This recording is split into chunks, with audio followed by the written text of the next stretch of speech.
Hello everyone, welcome to my channel. I hope everyone is having a wonderful day. Before starting the video, please go ahead and hit the subscribe button and give this video a like up.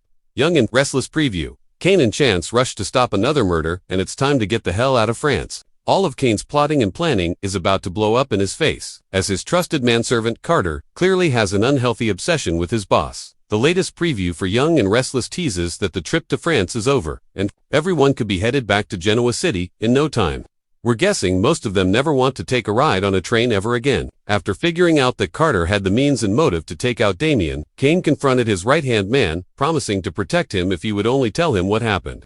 Of course, Victor and Chance were listening around the corner in the garden maze, waiting for Carter to spill all. Coming up, Lily appears to show up at the wrong place and the wrong time, as Carter grabs her and holds her at gunpoint, lashing out at Cain that everything he had done was for him. The promo also seems to tease, that's all, folks. Where Carter is concerned, Cain tells Amanda that she made the right decision in calling the authorities, and Cain has been cleared of any wrongdoing. Well, except for the fact that he lured his enemies to his estate, trapped them there, subjected them to a madman. Damien was murdered, and the trip nearly cost Nick his life. All vacations must come to an end, even ones you wished you had never embarked on. As everyone's cell service suddenly returns, Victor assumes Cain has known he's lost the game. Indeed, Cain unleashes his hanger in his office. Cain may be down, but he's certainly not out. Read the Young and Restless spoilers to find out what Jack does for Billy, and who comes to Tessa's aid. The moon hung like a silver coin over the Parisian skyline, casting long shadows on cobbled alleys that whispered secrets in hushed tones. The city of love had become a city of fear, at least for Cain Ashby and Chance Chancellor.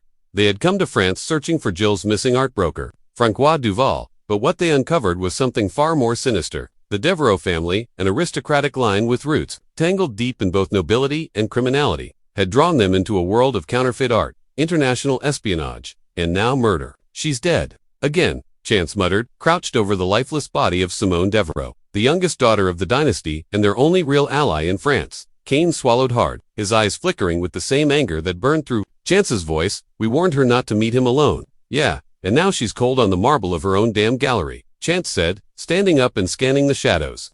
We're next if we don't move.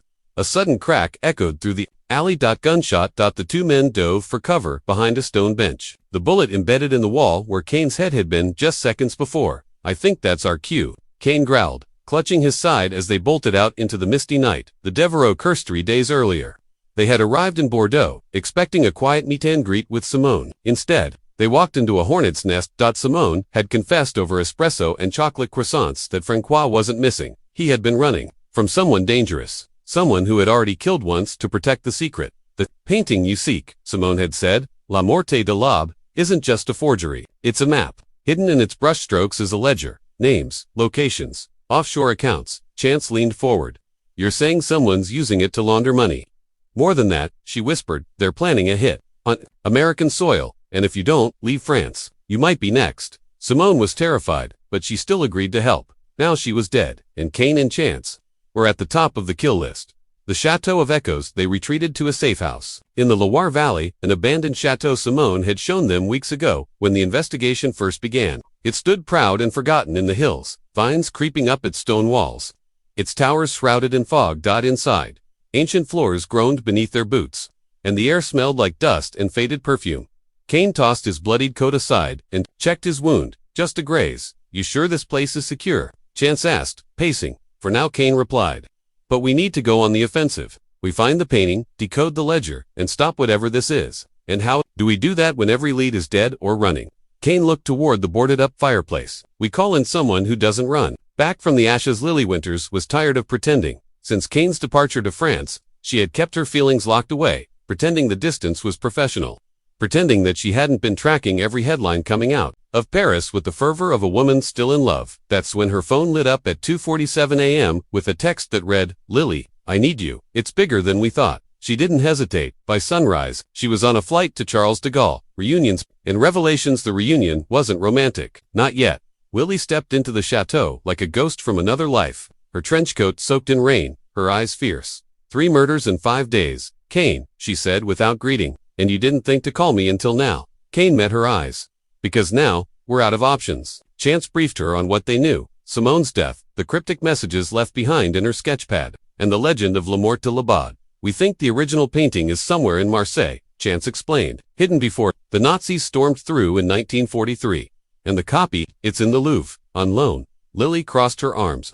So, we break into the Louvre. Breaking in is easy. Breaking into the Louvre wasn't easy, but it was far easier than decoding a 70-year-old ledger hidden in an oil painting dot with forged credentials from one of Victor Newman's old French contacts, a favor neither Chance nor Kane wanted to owe. They slipped into the museum under the guise of preservation experts. The painting was there. La Morte de l'Aube, breathtaking in its surrealism. A woman on a rocky cliff, staring toward a burning sunrise, with Lily keeping lookout. Kane and Chance scanned it with a thermal imaging camera. There, Kane whispered.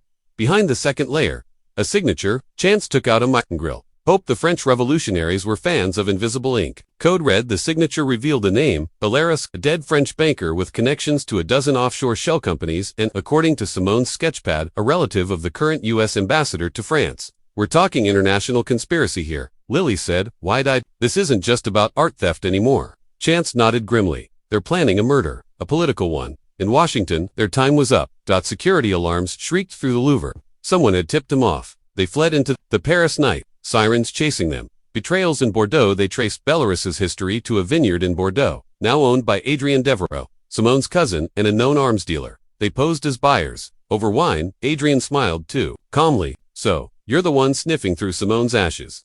Kane clenched his jaw. You killed her. Adrien raised a brow. I simply cleaned up a mess. She should have known better than to betray blood. The room went cold. You know, we'll expose you, Lily said, her voice steady. Adrien laughed. Expose what? The governments are complicit. The money, already moved. The hit, already in motion. That was when the doors slammed open. Gunfire. They barely escaped. Didn't. A mysterious masked figure shot him point blank, then turned to them and said in English, get out of France now. The hit back at the chateau. They pieced it together. The murder was set to take place at an international gala in D.C., a U.S. senator known for cracking down on foreign money laundering and a cousin of the Chancellor family.